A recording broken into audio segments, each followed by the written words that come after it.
as the central repository of financial and ancillary information. This will facilitate efficient flow of credit, promote financial inclusion, and foster financial stability. A new legislative framework will govern this credit public infrastructure and will be designed in consultation with the RBI. To meet the needs of Amritkal and to facilitate optimum regulation in the financial sector, public consultation, as necessary and feasible, will be brought to the process of regulation making and issuing subsidiary directions. To simplify, to ease, and to reduce cost of compliance, financial sector regulators will be requested to carry out a comprehensive review of existing regulations. For this, they will consider suggestions from public and regulated entities. Time limits to decide the application under various regulations will also be laid down. Honorable Speaker, sir, to enhance business activities in GIFT IFSC, the following measures will be taken. Delegating powers under the SEZ Act to the IFSCA to avoid dual regulation.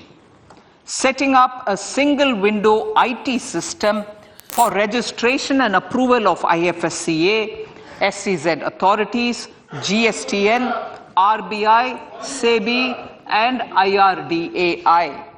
Permitting acquisition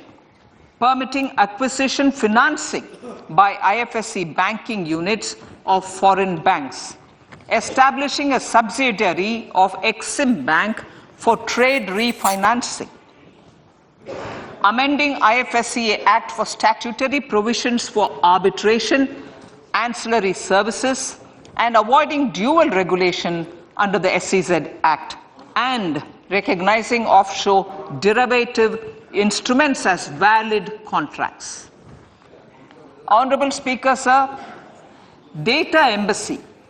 For countries looking for digital continuity solutions, we will facilitate setting up of their data embassies in GIFT IFSC.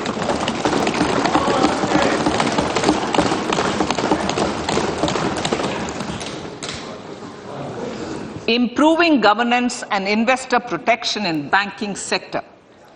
To improve bank governance and enhance investors' protection, certain amendments to the Banking Regulation Act, the Banking Companies Act, and the Reserve Bank of India Act are being proposed. Capacity building in securities market. Honorable Speaker, sir, to build capacity of functionaries and professionals in the securities market, SEBI will be empowered to develop, regulate, maintain, and enforce norms and standards for education in the National Institute of Securities Markets and to recognize award of degrees, diplomas, and certificates.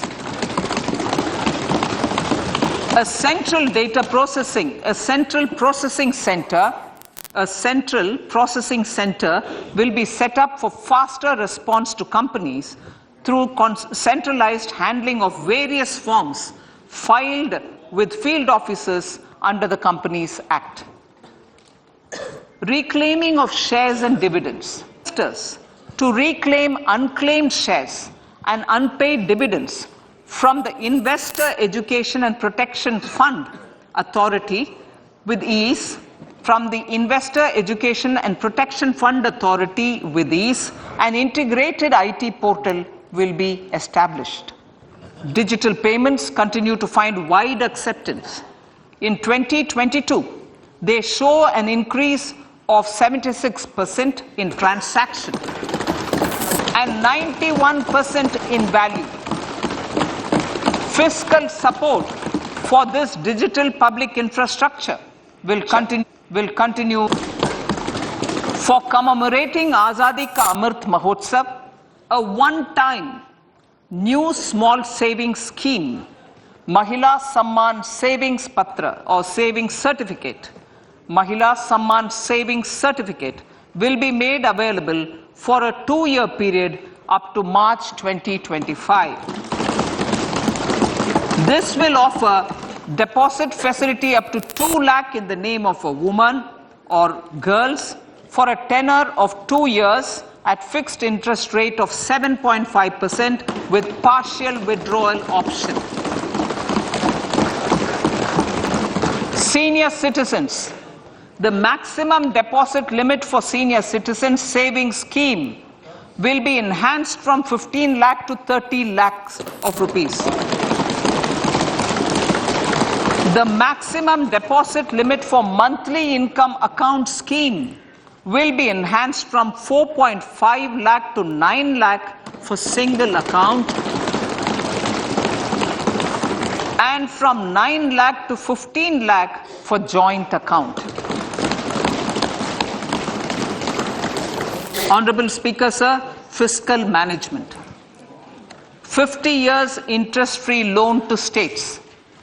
The entire 50-year loan to states has to be spent on capital expenditure within 2023-24. Most of this will be at the discretion of the states, but a part will be conditional on states increasing their actual capital expenditure. Parts of the outlay will also be linked to or allocated for the following purposes: scrapping old government vehicles, urban planning reforms and actions, financing reforms in urban local bodies to make them credit-worthy for municipal bonds, housing for police personnel above or as part of the police station, constructing unity malls, children and adolescent libraries and digital infrastructure, and state share of capital expenditure of central schemes. Honorable Speaker, sir, fiscal deficit of states. States will be allowed a fiscal deficit of 3.5% of GSDP, of which 0.5% will be tied to power sector reforms. Revised estimates 2022 to 2023.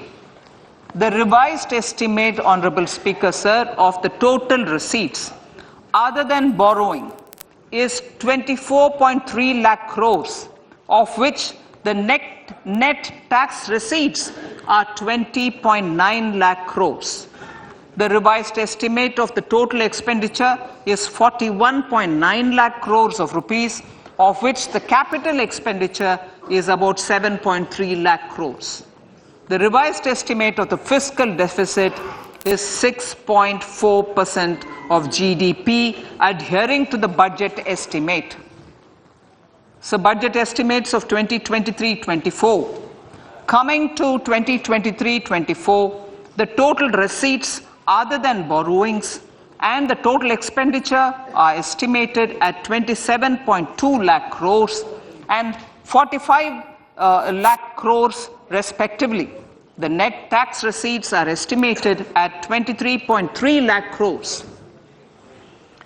The fiscal deficit is estimated to be 5.9% of the GDP. In my budget speech for 21-22, I had announced that we plan to continue the path of fiscal consolidation, reaching a fiscal deficit of below 4.5% by 2025-26 with a fairly steady decline over the period. We have adhered to this path, and I reiterate my intention to bring the fiscal deficit below 4.5% of GDP by 2025-26. To finance the fiscal deficit in 2023-24, the net market borrowings from dated securities are estimated at 11.8 lakh crores. The balance financing is expected to come from small savings and other sources. The gross market borrowings are estimated at 15.43 lakh crores of rupees. Honorable Speaker, sir, I now move to Part B.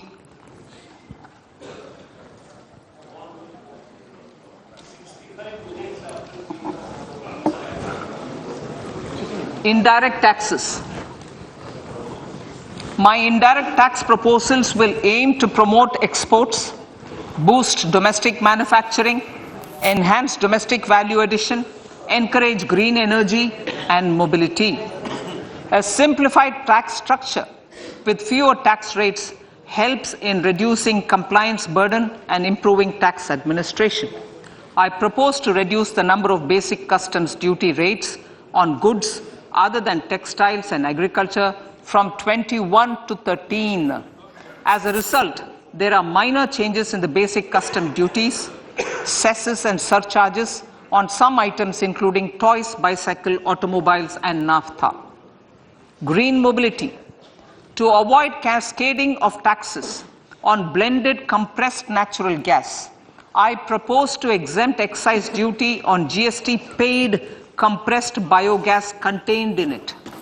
To further provide impetus to green mobility, customs duty exemptions is being extended to import of capital goods and machinery required for manufacture of lithium-ion cells for batteries used in electrical vehicles as well.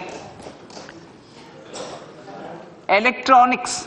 As a result of various initiatives of the government, including phased manufacturing program, mobile phone production in India has increased from 5.8 crore units valued at about 18,900 crore in 2014-15 to 31 crore units valued at 2,75,000 crore in the last financial year.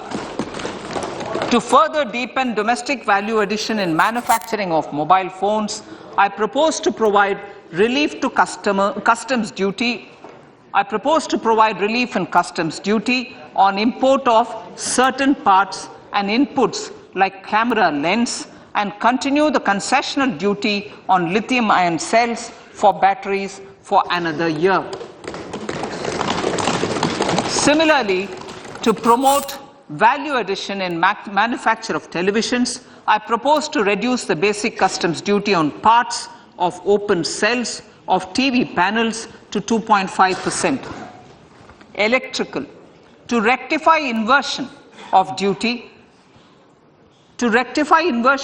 structure and encourage manufacturing of electric kitchen chimneys, the basic custom duty on electric kitchen chimney is being increased from 7.5% to 15%, and that on heat coils for these is proposed to be reduced from 20% to 15%. Chemicals and petrochemicals. Denatured ethyl alcohol is used in chemical industry. I propose to exempt basic customs duty on it.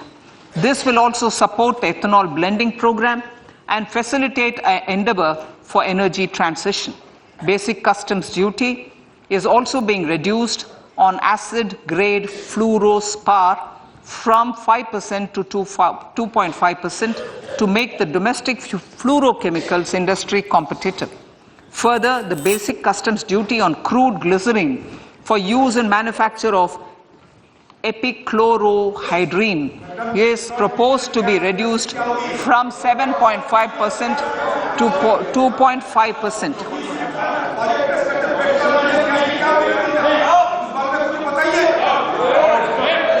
Marine products. In the last financial year, marine products recorded the highest export growth, benefiting farmers in the coastal states of the country. To further enhance the export competitiveness of marine products, particularly shrimps, duty is being reduced on key inputs for domestic manufacture of shrimp feed. India is a global leader, as I said in Part A, in cutting and polishing of natural diamonds, contributing about 3/4 of the global turnover by value. With the depletion of deposits of natural diamonds, the industry is moving towards lab-grown diamonds, and it holds huge promise. To seize this opportunity, I propose to reduce the basic customs duty on seeds used in their manufacture. Customs duties on door or doré and bars of gold and platinum were increased earlier this fiscal. I propose to increase the duties on articles made therefrom to enhance the duty differential. I also propose to increase the import duty on silver doors, bars and articles to align them with that on gold and platinum. To facilitate availability of raw materials for the steel sector, exemptions from basic custom duty on raw materials for manufacture of CRGO steel, ferrous scrap and nickel cathode is being continued. Similarly, the concessional BCD of 2.5% on copper scrap is also being continued to ensure the availability of raw materials for secondary copper producers who are mainly in the MSME sectors. Compounded rubber. The basic custom duty rate on compounded rubber is being increased from 10% to 25% or 30 kg, whichever is lower, at par with that of natural rubber other than latex to curb circumvention of duty. Cigarettes. National calamity contingent duty on specified cigarettes was last revised 3 years ago. This is proposed to be revised upwards by about 16%. Direct taxes. I now come to my direct tax proposals. Honorable Speaker, these proposals aim to maintain continuity and stability of taxation, further simplify and rationalize various provisions to reduce the compliance burden, promote the entrepreneurial spirit, and provide tax relief to citizens. It has been constant endeavor of the Income Tax Department to improve taxpayers' services by making compliance easy and smooth. Our taxpayers portal received a maximum of 72 lakh returns in a day, processed more than 6.5 crore returns this year. Average processing period reduced from 93 days in financial year 13-14 to 16 days only now. And 45% of the returns were processed within 24 hours. We intend to further improve this, roll out the next generation common IT return form for taxpayer convenience, and also plan to strengthen the grievance redressal mechanism. MSMEs and professionals. MSMEs are growth engines of our economy. Micro enterprises with turnover up to 2 crore of rupees and certain professionals with turnover of up to 50 lakh rupees can avail the benefit of presumptive taxation. I propose to provide enhanced limits of 3 crore and 75 lakh respectively to the taxpayers whose cash receipts are no more than 5%. Whose cash receipts are no more than 5%. Moreover, to support MSMEs in timely receipt of payments, I propose to allow deduction for expenditure incurred on payments made to them only when payment is actually made. Cooperation. Cooperation is a value to be cherished.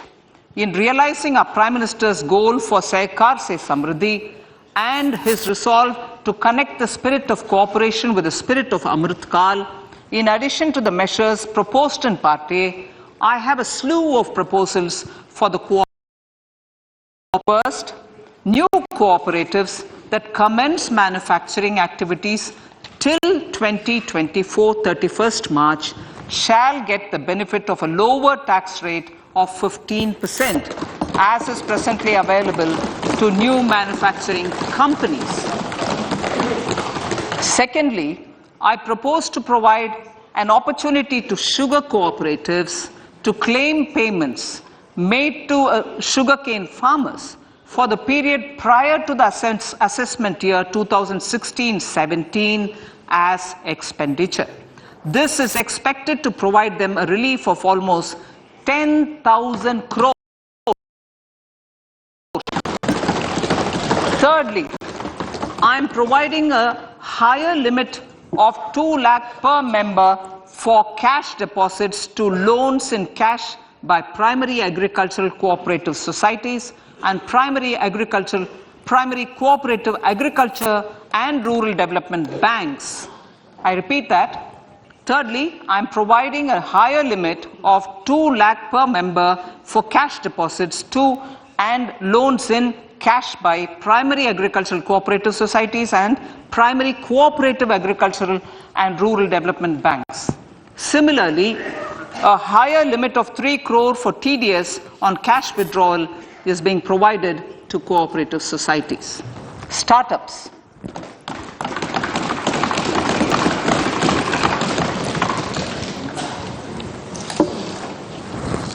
Entrepreneurship is vital for a country's economic development. We have taken a number of measures for startups and they have borne results. India is now the third largest ecosystem for startups globally and ranks second in innovation quality among middle-income countries. I propose to extend the date of incorporation for income tax benefits to startups from 31/3/2023 to 31/3/2024. I further propose to provide the benefit of carry forward of losses on change of shareholding of startups from 7 years of incorporation to 10 years.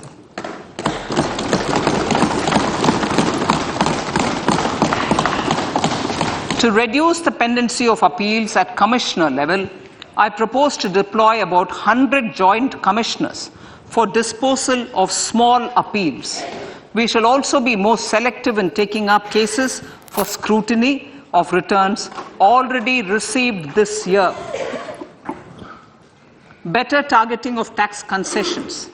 For better targeting of tax concessions and exemptions, I propose to cap deduction from capital gains on investment in residential house under Section 54 and Section 54F to 10 crores.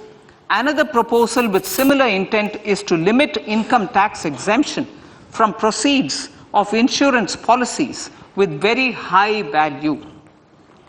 Rationalization.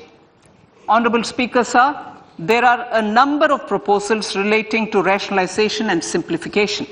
Income of authorities, boards, and commissions set up by statutes of union or state for the purpose of housing, development of cities, towns, and villages, and regulating and developing an activity or matter is proposed to be exempted from income tax. Major measures in this direction are removing the minimum threshold of 10,000 for TDS and clarifying taxability relating to online gaming, not treating conversion of gold into electronic gold receipts and vice versa as capital gains, reducing the TDS rate from 30% to 20% on taxable portion of EPF withdrawals in non-PAN cases, and taxation on income for market-linked debentures. Other major proposals in the finance bill relate to the following: extension of period of tax benefits to funds relocating to IFSC, GIFT City till 31/3/2025, decriminalization under Section 276A of the Income Tax Act, allowing carry forward of losses on strategic disinvestment, including that of IDBI Bank, and providing EEE status to Agniveer Fund. Personal income tax.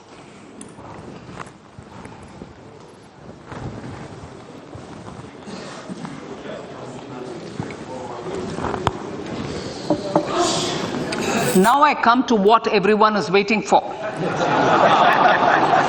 Personal income tax. I have 5 major announcements to make in this regard. These primarily benefit our hard-working middle class. The first one concerns rebate. Currently, those with income up to 5 lakh do not pay any income tax in both old and new regimes. I propose to increase the rebate limit to 7 lakhs in the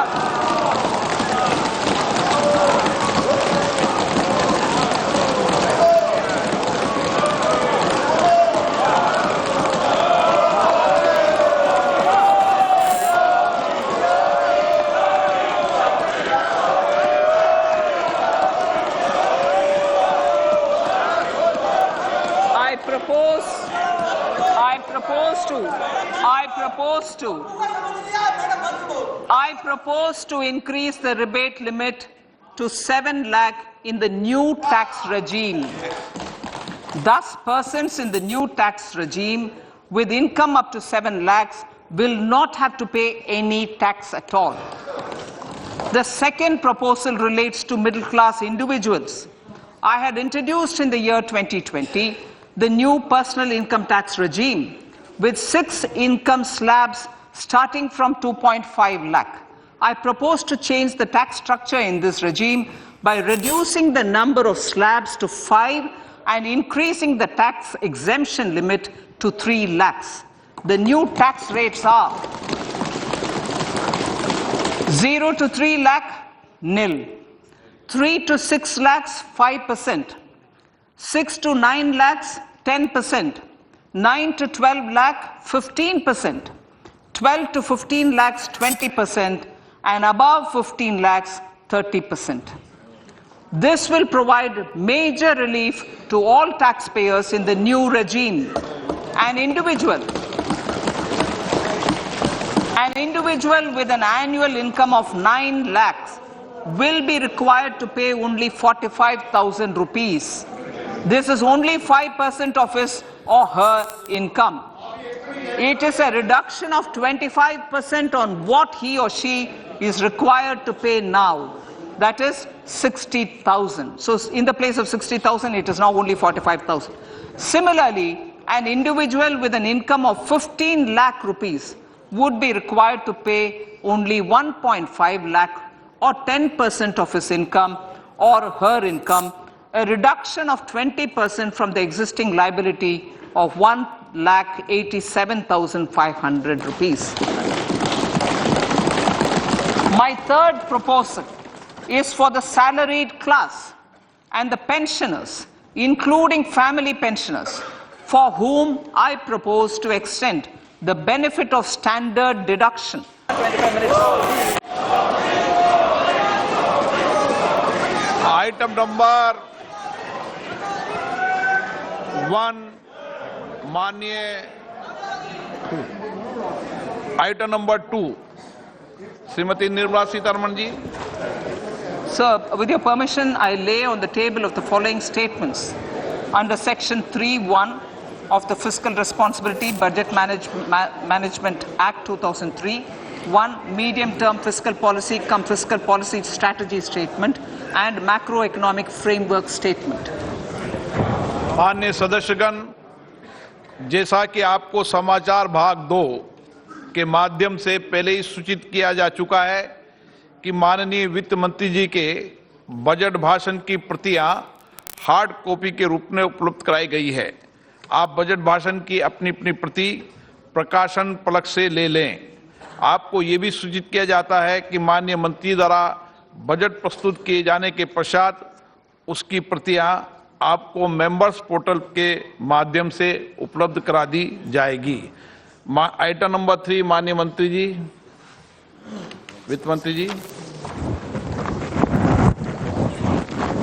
Sir, with your permission, I rise to move for leave to introduce the Finance Bill 2023. प्रश्न ये कि विधेयक को पुनर्स्थापित करने की अनुमति प्रदान की जाए।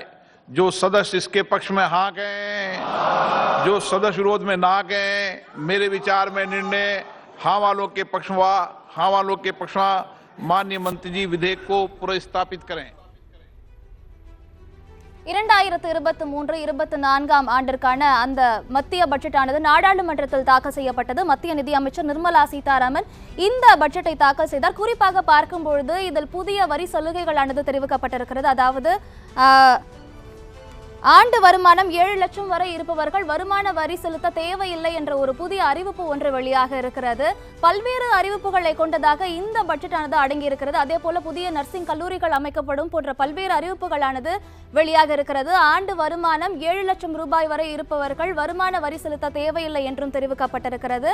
அதே போல பல்வேறு அறிவிப்புகளை தொடர்ந்து அவர் அறிவித்திருக்கிறார். தனிநபர் வருமான வரி உச்ச வரம்பானது 2.5 லட்சத்திலிருந்து தற்பொழுது 7 லட்சமாக உயர்த்தப்பட்டிருக்கிறது. தெரிவிக்கப்பட்டிருக்கிறது.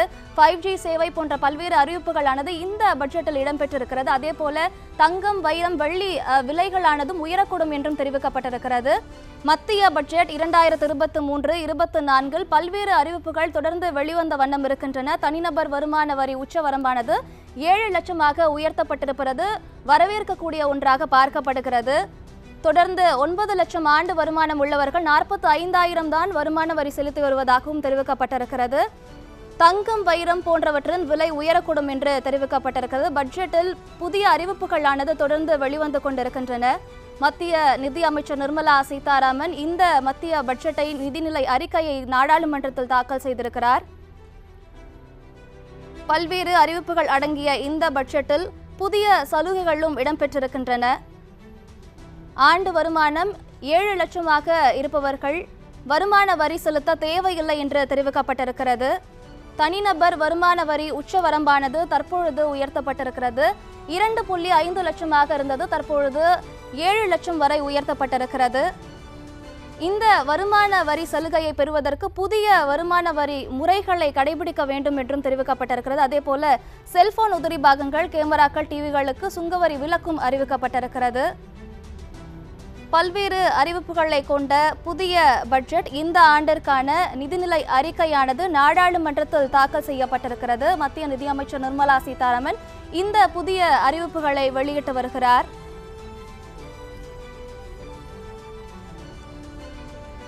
அதேபோல விவசாய கடன் தொகையை உயர்த்துவதற்காகவும் இலக்கு நிர்ணயிக்கப்பட்டிருப்பதாக தெரிவிக்கப்பட்டிருக்கிறது. விவசாய கடன் தொகை ரூபாய் 20 லட்சம் கோடியாக உயர்த்த இலக்கை நிர்ணயித்திருப்பதாக மத்திய நிதியமைச்சர் அறிவிப்பு ஒன்றை வெளியிட்டிருக்கிறார். விவசாய கடன் குறித்த அறிவிப்பும் இந்த பட்ஜெட்டில் இடம்பெற்றிருக்கிறது. நாடு முழுவதும் புதிய நர்சிங் கல்லூரிகள் அமைக்கப்படும் என்று தெரிவிக்கப்பட்டிருக்கிறது. 157 புதிய நர்சிங் கல்லூரிகள் அமைக்கப்படும் என்று இந்த பட்ஜெட்டில் தெரிவிக்கப்பட்டிருக்கிறது.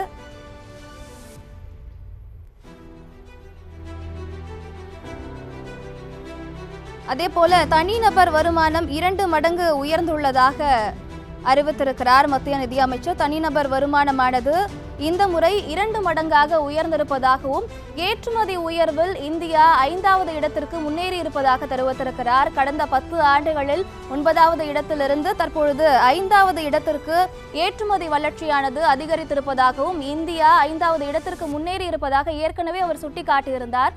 பல்வேறு அறிவிப்புகளை கொண்டதாக இந்த பட்ஜெட்டானது அமைந்திருக்கிறது. போக்குவரத்து துறைக்கு அதே போல 75,000 கோடி ஒதுக்கீடு செய்யப்படுவதாகவும் தெரிவிக்கப்பட்டிருக்கிறது. போக்குவரத்து, ரயில்வே துறை போன்ற பல்வேறு துறைகளுக்கான அறிவிப்புகளானது தொடர்ந்து வெளிவந்து கொண்டிருக்கின்றன.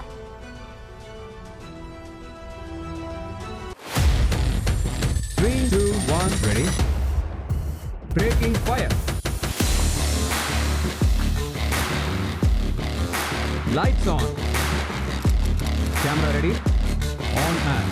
தமிழ் செய்திகளின் புதிய அடையாளம். காலை பொழுதில் புதிய அங்கம். செய்தி வழங்குவதில் உலகத் தரம். இணைந்திருங்கள். காலை 6 மணியிலிருந்து உங்கள் நியூஸ் தமிழோடு.